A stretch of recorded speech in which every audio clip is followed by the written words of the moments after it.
Drexel professor who wanted white genocide for Christmas. I hate even saying that. Well, he's back, and he's now blaming whiteness for the Texas church shooting. Take a listen. Whiteness is a structure of privilege, and it's a structure of power, and it's a structure that when it feels threatened, lashes out. Wow. So is this another sign of chaos on college campuses, and is there anything that we can do about it? Joining us right now is a psychology professor from the University of Toronto and the author of the upcoming book, 12 Rules for Life and Antidote to Chaos, Dr. Jordan Peterson. Doctor, good morning to you. Thanks for having a couch call today. You bet. What do you make of this Drexel professor who's been in and out of the news so often, and now he's blaming that for the cause of the shooting in Texas? I think he's applying his ideological formula to a very complex problem. And it's an easy thing to do. It's this sort of postmodern formula that's taught to university students everywhere now. What is the formula? Attribute everything to racial disparity and oppression, victimization. Just everything? Well, essentially, it's a recasting of Marxism, I would say. And with the Marxist theory, it was rich against poor, bourgeoisie against proletariat. And that was recast in the 1970s as oppression due to group identity, essentially, and so that's where identity politics came from. It's a formula you can learn in about a day, and then you can use it to explain everything.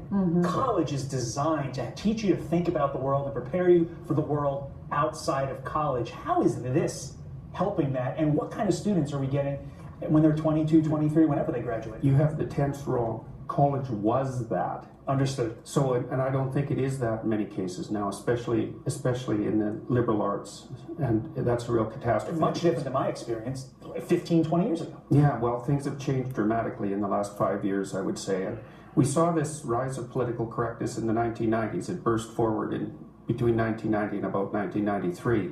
And then it seemed to subside a little bit, but it's back with an absolute vengeance now. And we know that most of the university campuses, in the liberal arts anyways, are heavily dominated by leftist thinking, and radical leftist thinking for that matter. Well, what happened, Doctor, in the early 90s to spawn this? Well, I think it's popped up more or less repeatedly since the late 1960s. I'm not sure exactly why. Started with the anti-war movement?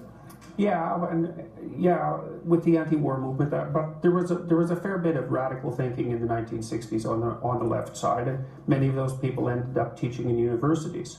And so, with the rise of postmodernism, that's a huge factor. That was a French intellectual school that was a transformation of Marxism into identity politics, essentially. And because I think in some sense, because it requires almost no intellectual effort and leaves you with an overwhelming sense of moral superiority, it's very attractive to people.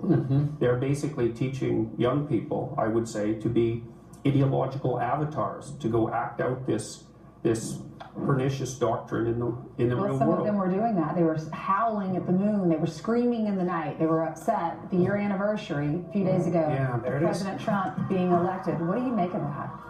Well, I think a lot of that is a kind of narcissism. That sort of public display. It's probably amplified to a great degree by social media and media in general, right? Because this sort of highly emotional display does make a reasonable news clip. But what's the danger here? Well, the danger is everywhere at the moment. The danger is increased polarization. We're seeing that nonstop at the moment, and I think it's mostly because the people on the radical left are pushing way too hard. That's my estimate. You see that in Canada as well as the United States and all around the Western world. I want to ask you this because I live in a very Democratic state, Connecticut, right? Yeah. None of my friends would ever operate like this. Now, granted, my friends are older. They find this reprehensible. So it seems like a lot of Democrats are fired up about this idiocy. Oh yeah, well, lots of people who were in what you might describe as the liberal center are very unhappy that the political landscape on the left side has shifted way over to the radical leftist side. That's a very common sentiment now, and I think it's happening faster than people really understand. So it's almost impossible to overstate how influential these postmodern doctrines have become and how they're seeping in now into corporations, mostly through HR departments. I read an article, and it was about Barbara Corcoran, and she was talking about people she hires and doesn't hire, and when she's investing in companies like we see on Shark Tank, she says if you're a victim, she hates the word victim and people who have that victimized mentality, where they are the victim, woe is me. Do you see that more and more? Is that like a millennial thing, or is it? Well, it's a form of justification for the use of power.